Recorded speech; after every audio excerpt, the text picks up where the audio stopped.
স্বরচিত একটা কবিতা পাঠ করে শোনাচ্ছি। কবিতাটার নাম শখ।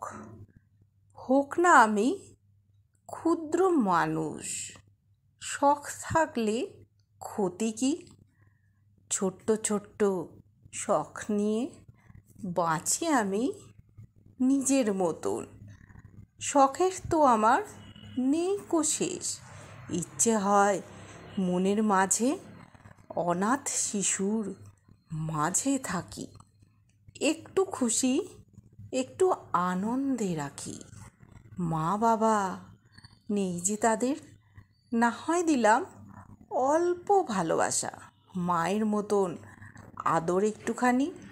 মনটা আবার কেঁদে ওঠে বৃদ্ধাশ্রমের মানুষগুলো দেখে। তাদেরও তো ছিল যৌবন, গুছিয়েছিল সুখের সংসার।